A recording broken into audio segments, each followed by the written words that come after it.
Hello students, स्वागत है आप सभी लोगों का science classes quest for education के YouTube channel science classes for you पर। स्टूडेंट्स, आज की क्लास हम शुरू करें उससे पहले आपसे रिक्वेस्ट रहेगी कि आप वीडियो को लाइक कर दीजिए, शेयर कर दीजिए ताकि आपके सभी दोस्तों तक ये पहुंच सके और सबको इस वीडियो लेक्चर का लाभ मिल सके। और अगर आप चैनल पर नए हैं और आपने चैनल को सब्सक्राइब नहीं किया है तो आपसे विशेष रिक्वेस्ट रहेगी कि आप चैनल को सब्सक्राइब जरूर कर दीजिए ताकि बायोलॉजी के जो इम्पोर्टेंट चैप्टर हैं, इम्पोर्टेंट टॉपिक हैं, उनके वीडियो आपको समय समय पर मिलते रहें। तो चलिए इसी के साथ शुरू करते हैं आज की क्लास। स्टूडेंट्स, आज का हमारा जो टॉपिक है वो रहेगा माइकोप्लाज्मा। आज हम माइकोप्लाज्मा के बारे में स्टडी करेंगे। और देखिए, माइकोप्लाज्मा के बारे में स्टडी करें उसके पहले हम इसके बारे में जानेंगे कि माइकोप्लाज्मा को जीवों के अंदर किस जगत में रखा जाता है। तो देखिए, हम जब क्लासिफिकेशन पढ़ रहे थे तब हमने पढ़ा कि संसार के जितने भी जीव हैं उनको रॉबर्ट विटेकर ने पंच जगत प्रणाली के आधार पर कितने भागों में बांट दिया? 5 भागों में बांट दिया। आपको याद होगा पहला जगत कौन सा था? मोनेरा। दूसरा प्रोटिस्टा।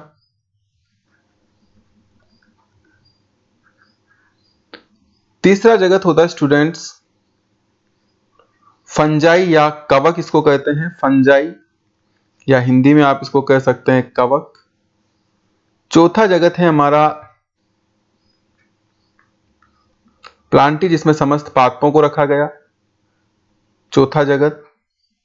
और पांचवा जगत है एनिमेलिया, जिसमें समस्त जंतुओं को रखा गया। ठीक है, तो इस प्रकार से जीवों को अलग अलग भागों में, अलग अलग जगतों में बांटा गया। इसमें से सबसे पहला जगत होता है मोनेरा। मोनेरा के अंदर जो जीव आते हैं वो 3 जीवों को इसमें रखा गया है। जीवाणु, एक होता है नील हरित शैवाल जिसको साइनोबैक्टीरिया भी कहा जाता है, नील हरित शैवाल, और एक होता है माइकोप्लाज्मा। तो ये आपने एक पोजीशन समझ ली माइकोप्लाज्मा की कि संसार के समस्त जीवों में माइकोप्लाज्मा कहां आता है। तो भाई ये जगत मोनेरा के अंतर्गत आता है। जगत मोनेरा में ऐसे जीवों को रखा गया है जो केवल एक कोशिकीय होते हैं, जिनका केंद्रक अल्प विकसित होता है, यानी कि प्रोकैरियोटिक होते हैं। तो एक कोशिकीय और प्रोकैरियोटिक जीवों को यहाँ पे रखा गया है। यहाँ पर स्टूडेंट एक कोशिकीय और यूकैरियोटिक को रखा गया है, जिनमें केंद्रक विकसित होता है। यहाँ पर जीव बहुकोशिकीय हो जाते हैं और फिर क्रमशः बहुकोशिकीय ही चलते हैं फंजाई, प्लांटी और एनिमेलिया में। तो माइकोप्लाज्मा को मोनेरा में रखा गया है, यानी कि ये कोशिकीय, कौन सा जीव है ये? एक कोशिकीय और प्रोकैरियोटिक सूक्ष्म जीव है। ठीक है, एक कोशिकीय प्रोकैरियोटिक सूक्ष्म जीव है। प्रोकैरियोटिक यानी इनमें केंद्रक, विकसित केंद्रक का क्या होता है? केंद्रक का अभाव नहीं होता, विकसित केंद्रक का अभाव होता है, यानी कि अल्प विकसित केंद्रक इनमें पाया जाता है। तो ये तो एक कॉमन इंट्रोडक्शन हो गया माइकोप्लाज्मा का। इसी को आज हम विस्तार से पढ़ेंगे। इसको तो हम इरेज कर देते हैं और सीधे आते हैं पॉइंट पर। देखिए, जिस माइकोप्लाज्मा की हम बात कर रहे हैं, सबसे पहले बात करते हैं इसकी खोज की कि माइकोप्लाज्मा की खोज किसने की। तो माइकोप्लाज्मा की खोज करने वाले जो साइंटिस्ट रहे वो लुई पास्चर रहे। कौन स्टूडेंट? Louis Pasteur. माइकोप्लाज्मा की खोज लुई पास्चर ने पशुओं के प्लूरोनिमोनिया रोग के कारक के रूप में की थी। यानी कि जो लुई पास्चर हैं वो पशुओं में एक रोग को स्टडी कर रहे थे जिसका नाम है प्लूरोनिमोनिया। इस रोग का स्टडी करते हुए पाया कि भाई ये जो रोग है ना, एक किसी जीव विशेष के कारण हो रहा है, किसी जीव के कारण हो रहा है, और उस जीव को इन्होंने क्या कर लिया? आइडेंटिफाई कर लिया, है ना। लुई पास्चर ने कहा कि भाई ये जो प्लूरोनिमोनिया रोग है वो इस जीव के कारण हो रहा है। तो इस प्रकार से ये जीव क्या हो गया? आइडेंटिफाई हो गया। एक कोशिकीय जीव था, आइडेंटिफाई हो गया। लेकिन लुई पास्चर ने इसको कोई नाम नहीं दिया, इन्होंने सिर्फ इसको आइडेंटिफाई किया। इसी वजह से लुई पास्चर को केवल इसका खोजकर्ता माना जाता है। लेकिन जो इसका नाम है माइकोप्लाज्मा, इसकी एक लंबी हिस्ट्री बन जाती है कि इस माइकोप्लाज्मा पर आगे भी रिसर्च हुई और इस क्रम में एक साइंटिस्ट आए, नाकार्ड व रस्का। और नाकार्ड व रस्का ने क्या किया कि सबसे पहले तो ये जो जीव थे इनको कृत्रिम माध्यम पर कृत्रिम माध्यम पर प्रयोगशाला में संवर्धित करवाया, यानी इसकी संख्या में वृद्धि की। प्रयोगशाला में क्या करवाया? इन जीवों का संवर्धन करवाया। नाकार्ड व रस्का ने प्रयोगशाला में इन जीवों को, इनकी संख्या में वृद्धि करवाई, यानी कि इनका संवर्धन करवाया। एंड इनको नाम क्या दिया? तो भाई इन्होंने बड़ा सिंपल सा नाम इनको दे दिया कि इनके कारण प्लूरोनिमोनिया रोग हो रहा था ना पशुओं में, तो इन्होंने नाम भी इसको क्या दे दिया, इस जीव को प्लूरो निमोनिया जैसे जीवधारी। तो ये इसका नाम हो गया, प्लूरोनिमोनिया जैसे जीवधारी, यानी इसको शॉर्ट में कहा जाता है PPLO, यानी प्लूरो निमोनिया। निमोनिया की स्पेलिंग पी से शुरू होती है, पी साइलेंट होता है, तो प्लूरो निमोनिया लाइक ऑर्गेनिज्म, यानी प्लूरो निमोनिया लाइक यानी जैसे, ऑर्गेनिज्म यानी जीवधारी, तो इसका शॉर्ट फॉर्म बन जाता है प्लूरो निमोनिया लाइक ऑर्गेनिज्म। तो ये नाम जो है प्लूरो निमोनिया लाइक ऑर्गेनिज्म, ये नाम किसकी देन है? नाकार्ड व रस्का की। तो माइकोप्लाज्मा को प्लूरो निमोनिया लाइक ऑर्गेनिज्म कहने वाले साइंटिस्ट कौन रहे? नाकार्ड व रस्का। नाकार्ड व रस्का को इसलिए भी जाना जाता है कि इन्होंने माइकोप्लाज्मा को सबसे पहले कृत्रिम माध्यम यानी प्रयोगशाला में संवर्धित करवाया था। तो इस बात को भी आपको ध्यान रखना है। और अगर आप ध्यान ही रखना चाहते हैं तो PPLO से आप एक बात और ध्यान रख सकते हैं कि ये जो PPLO है, जब आप कोशिका पढ़ेंगे तो कोशिका में आप सबसे बड़ी और सबसे छोटी कोशिका को डिस्कस करेंगे। तो स्टूडेंट, जब आपसे पूछा जाए कि सबसे छोटी कोशिका कौन है, तो सबसे छोटी कोशिका के एग्जाम्पल में PPLO ही आता है। PPLO यानी प्लूरोनिमोनिया लाइक ऑर्गेनिज्म, यानी कि ये क्या है? एक प्रकार का माइकोप्लाज्मा है। तो सबसे छोटी कोशिका PPLO या माइकोप्लाज्मा। और कभी अगर आपसे पूछ लिया जाए कि सबसे बड़ी कोशिका कौन सी है, तो ये होती है शतरमुर्ग का अंडा। शतरमुर्ग का अंडा एक कोशिका है जो संसार में सबसे बड़ी कोशिका मानी जाती है। लेकिन अभी तो हमने इसलिए बात कर ली क्योंकि यहां पर PPLO आया है, तो PPLO को आप किस लिए भी जानते हैं कि PPLO सबसे छोटी कोशिका है, इसलिए भी PPLO को जाना जाता है। फिलहाल हम वापस आते हैं हमारे टॉपिक पर, नामकरण पर।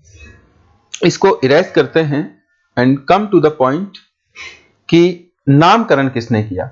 तो नामकरण के संदर्भ में सबसे पहले जो नाम आता है वो नाकार्ड व रस्का का आता है, और नाकार्ड व रस्का ने इन्हें यानी कि माइकोप्लाज्मा को प्लूरोनिमोनिया जैसे जीवधारी यानी कि PPLO कहा। तो फिर माइकोप्लाज्मा किसने कहा? तो इसके बाद एक और साइंटिस्ट आते हैं, नावेक। नावेक ने कहा कि PPLO नहीं, सही नाम क्या होना चाहिए? माइकोप्लाज्मा। तो इस प्रकार से नावेक ने इन्हें माइकोप्लाज्मा नाम दिया। नावेक ने इन्हें माइकोप्लाज्मा नाम दिया। तो इस प्रकार से आपने देखा माइकोप्लाज्मा की खोज कैसे हुई और नामकरण कैसे हुआ। इसी को हम आगे बढ़ाते हैं स्टूडेंट्स। अब बात करते हैं हम इसकी संरचना व सामान्य लक्षणों के बारे में। देखिए, संरचना को आप यहां समझिए।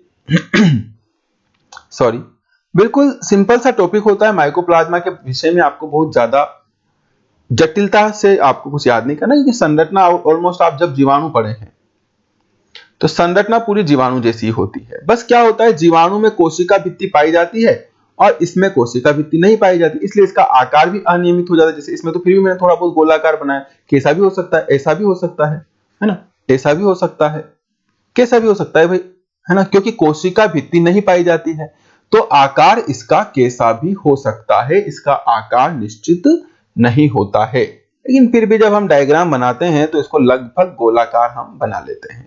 पूरा गोल तो नहीं बनाते, लेकिन लगभग गोलाकार डायग्राम हम इसका बना लेते हैं। तो ये तो होती है इसकी कोशिका झिल्ली। कोशिका भित्ति का तो अभाव होता है, कोशिका भित्ति का इसमें अभाव होता है, इसीलिए तो इसका आकार परिवर्तनशील होता है। और ये जो आप देख रहे हैं ये क्या होती है स्टूडेंट्स? ये होती है कोशिका झिल्ली। ठीक है, ये कोशिका झिल्ली होती है।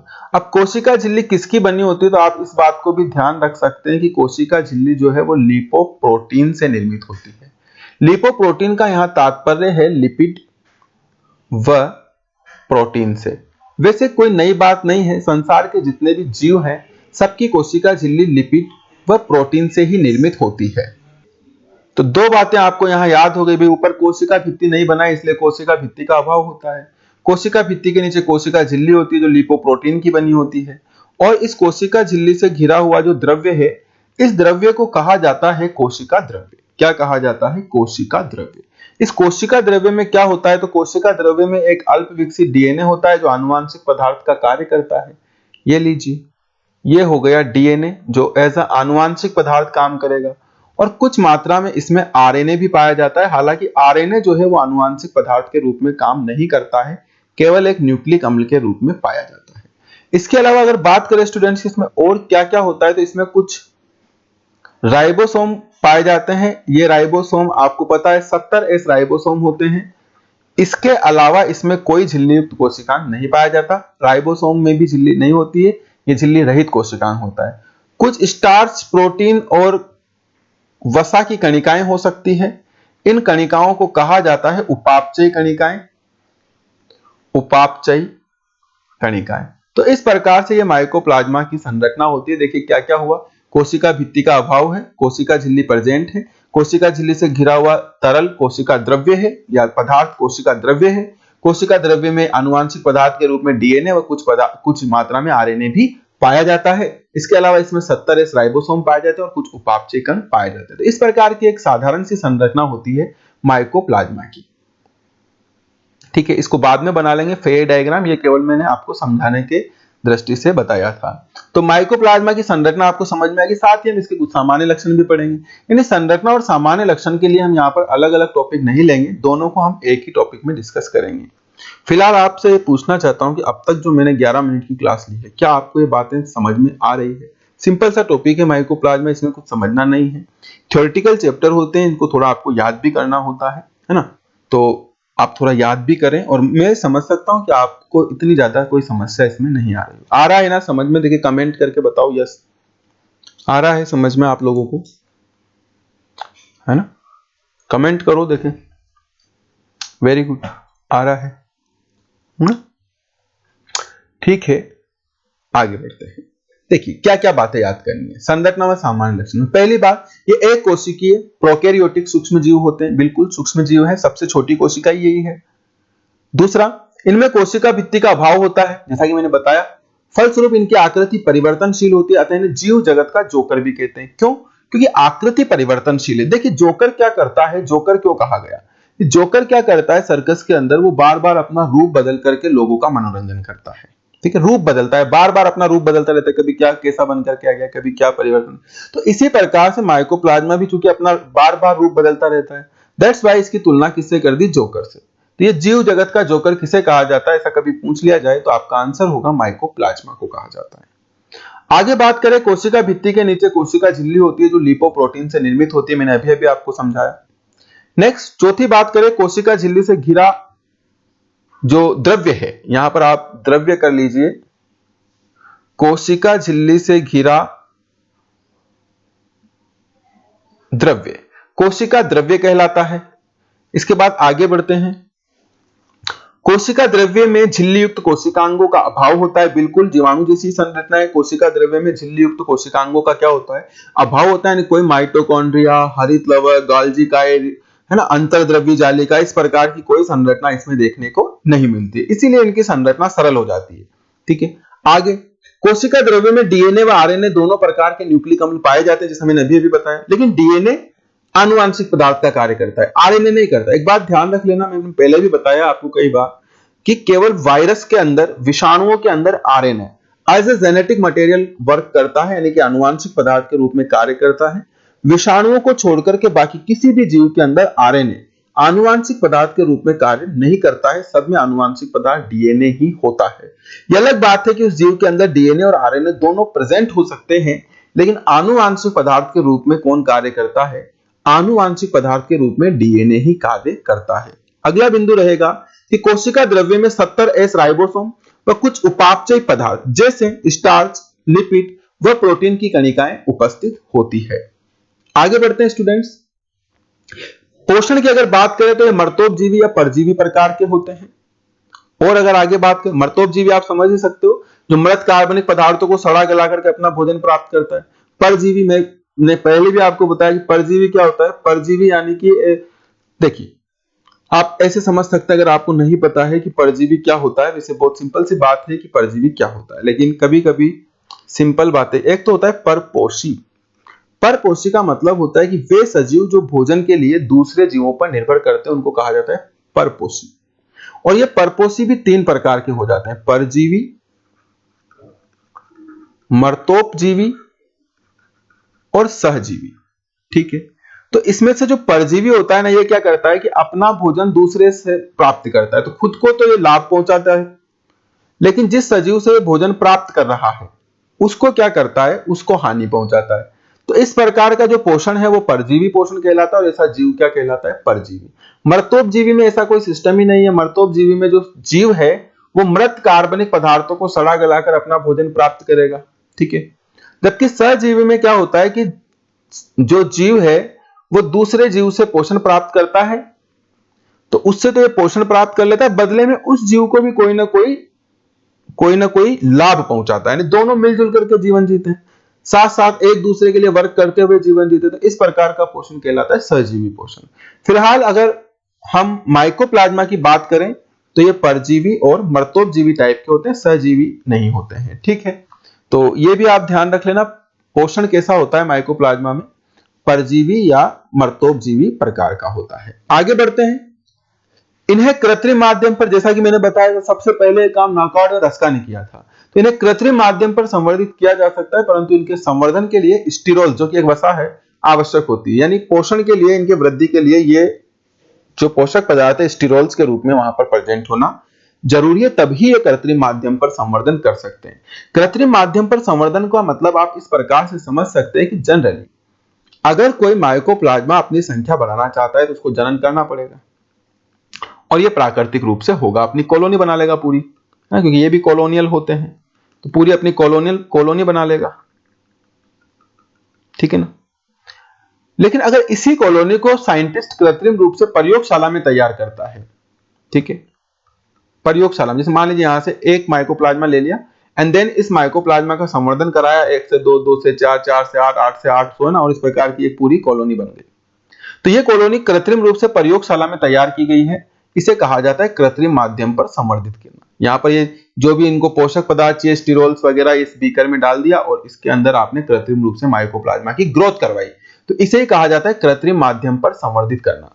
परंतु इनके संवर्धन के लिए जो पोषक पदार्थ है उसमें क्या प्रेजेंट होना जरूरी है, स्टीरोल्स का प्रेजेंट होना जरूरी है। तो इस बात को भी आप ध्यान में रखेंगे। चलिए हटाते हैं, इसको भी इरेज कर देते हैं।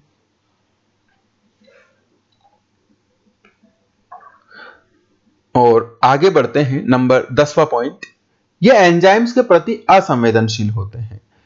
देखिए एंजाइम्स के प्रति, यानी कि एंजाइम जो है अगर इनसे आकर के कोई एंजाइम क्रिया कर रहा है तो एंजाइम वास्तव में इनके साथ कोई क्रिया नहीं कर पाएगा, क्योंकि एंजाइम कभी भी किसी भी जीव को इफेक्ट करता है तो उसकी कोशिका भित्ति से वो क्रिया करता है, लेकिन इनमें कोशिका भित्ति नहीं होती है, तो फिर ये क्रिया करेगा किससे, इसलिए ये एंजाइम के प्रति असंवेदनशील होते हैं, एंजाइम के प्रति कोई संवेदनशीलता प्रदर्शित नहीं करते हैं। और इंपॉर्टेंट बात की ये रोगजनक होते हैं, यानी कि पादप, जंतु, पशु, मनुष्य सब में रोग फैलाते हैं, यानी ये रोगजनक होते हैं। कौन कौन से रोग फैलाते हैं उसकी बात हम अभी नहीं करेंगे, वैसे क्लास 11th एनसीईआरटी में टॉपिक है और अभी रोग की बातें या रोग हमारे सिलेबस में नहीं है, लेकिन फिर भी आने वाले दिनों में माइकोप्लाज्मा के द्वारा पादपों में, जंतुओं में, मनुष्य में कौन कौन से रोग फैलाए जाते हैं उस पर भी एक वीडियो बनाया जाएगा और अपलोड किया जाएगा।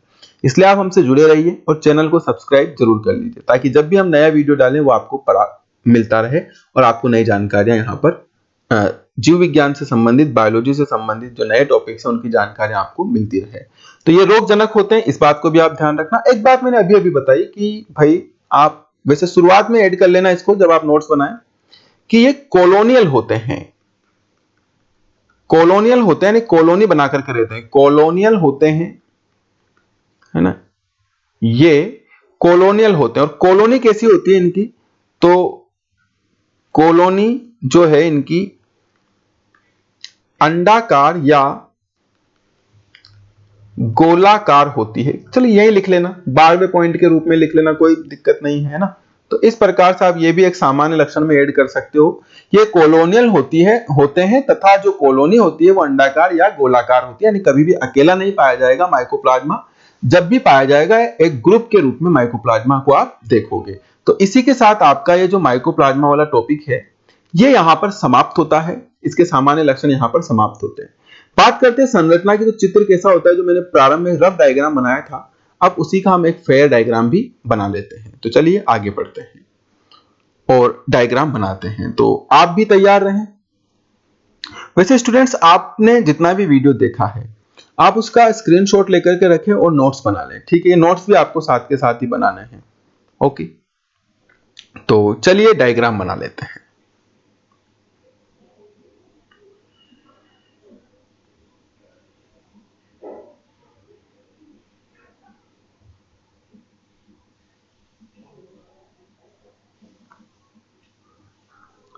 सबसे पहले हम बना लेते हैं इसकी कोशिका झिल्ली। और जैसा मैंने बताया कि आप इस विषय में ज्यादा ना सोचें, जैसा बन रहा है एक बार में वैसा सेम बनाएं, क्योंकि माइकोप्लाज्मा की जो संरचना है वो परिवर्तनशील होती है। तो आप इस प्रकार से ये आपने कोशिका झिल्ली बना दी। अंदर आप इसमें दिखा दीजिए डॉट डॉट डॉट करके कोशिका द्रव्य। तो ये लीजिए स्टूडेंट्स, ये हो गया माइकोप्लाज्मा का कोशिका द्रव्य। जब तक आप इसमें डीएनए नहीं बनाते हो ना, तब तक ये कोशिका द्रव्य है। अगर आप इसमें आनुवांशिक पदार्थ भी शामिल कर लेते हो, तो इसी कोशिका द्रव्य को फिर आप जीव द्रव्य कह सकते हो, क्योंकि आनुवांशिक पदार्थ, अभी ये सिर्फ मैंने कोशिका द्रव्य बनाया, लेकिन अभी इसमें मैं डीएनए बनाऊंगा तो फिर ये पूरा किसमें बदल जाएगा, ये बदल जाएगा कोशिका द्रव्य में। तो ये थोड़ा सा अंतर होता है जीव द्रव्य और कोशिका द्रव्य में। चलिए ये डीएनए बना देते हैं अंदर।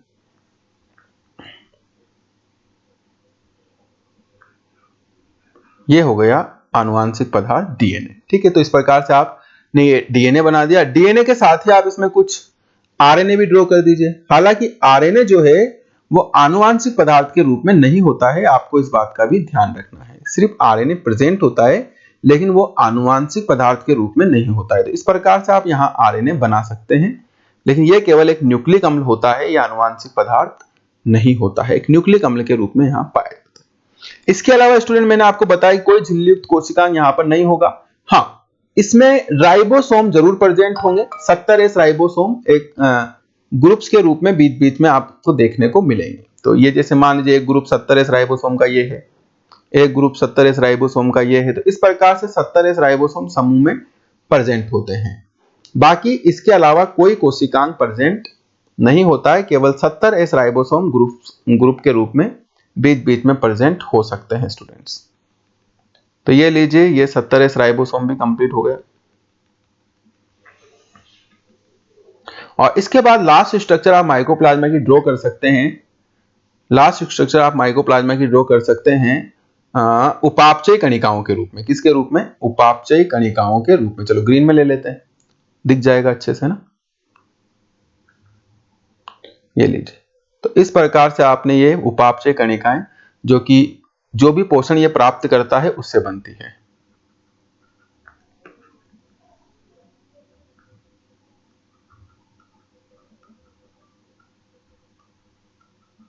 तो इसी के साथ ये आपका डायग्राम भी यहां पर पूरा होता है। अब आपकी बारी है इसको नामांकित करने की, तो हम इसको नामांकित भी साथ के साथ ही कर लेते हैं। देखिए क्या क्या बनाया आपने। सबसे पहले आपने बनाई है ये कोशिका झिल्ली। जब मैं आपको संरचना समझा रहा था तब भी मैंने आपको बताया था कि कोशिका झिल्ली किसकी बनी होती है, लिपिड व प्रोटीन की बनी होती है। ठीक है, यहां लिखने की जरूरत नहीं है।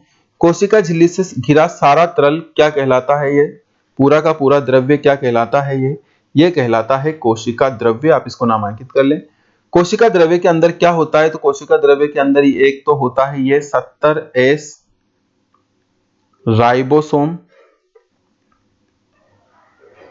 70S राइबोसोम, थोड़ा राइटिंग आती नहीं है लैपटॉप पर या इस पे राइटिंग पैड पर, तो आप इसको थोड़ा एडजस्ट कर लेना। हाँ, राइटिंग बहुत अच्छी है मेरी, लेकिन आप यहाँ पर थोड़ा सा एडजस्ट करके चलना। ये क्या है, ये आरएनए है। और ये क्या है, तो ये है डीएनए, जो कि किसके रूप में पाया जाता है, आनुवांशिक आनुवांशिक पदार्थ के रूप में पाया जाता है। अब बताइए, आप बताइए, देखिए क्या बचा है। अभी सब कुछ हो गया ना, क्या बचा है, केवल आपका ये बचा है यहाँ पर ये वाला पोर्शन, जिसको आप कहते हैं उपापचयी कणिकाएं। ठीक है, उपापचयी कण। ठीक है, तो इसी के साथ आपका ये माइकोप्लाज्मा का चित्र भी यहां पर कंप्लीट होता है। चित्र माइकोप्लाज्मा।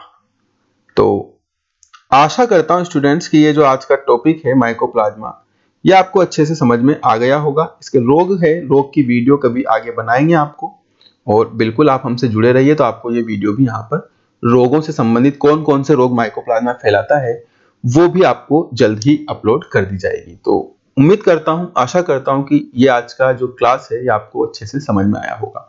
अगर आया है तो यस करके जरूर बताइए, मैं वेट कर रहा हूं। ठीक है स्टूडेंट्स, तो आज के लिए इतना पर्याप्त है।